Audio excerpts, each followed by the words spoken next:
Justin Brownlee, nag-positive sa pinagbabawal na substance. Gold medal, babawiin nga ba? Quick Gilas update lang mga idol. Lakas maagulat ng balitang lumabas kaninang umaga. Si Justin Brownlee ay bumagsak sa Asian Games anti-doping test ayon sa International Testing Agency o ITA.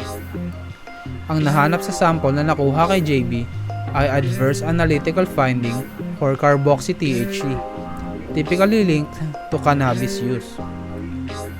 Sabi ng ITA, ang sample mula kay Brownlee ay nakuha noong October 7 ng China Anti-Doping Agency.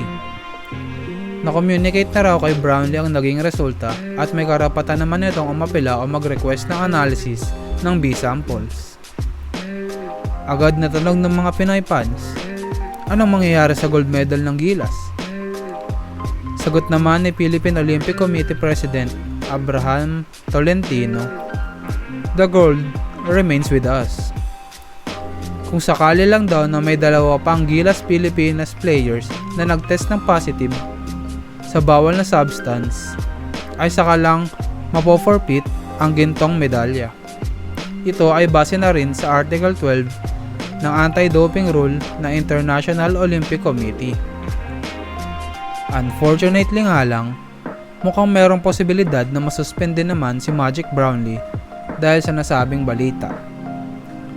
Wala pa namang final na confirmation sa kung anong mangyayari kay Brownlee. Meron naman si JB hanggang October 19 para iprotesta ang naunang resulta. Kailangan lang umano ni Brownlee na mapatunayang siya ay inosente kung magpo-provide siya ng kanyang B sample. Halo-halo naman ang naging reaksyon ng mga Pinoy fans sa balitang ito.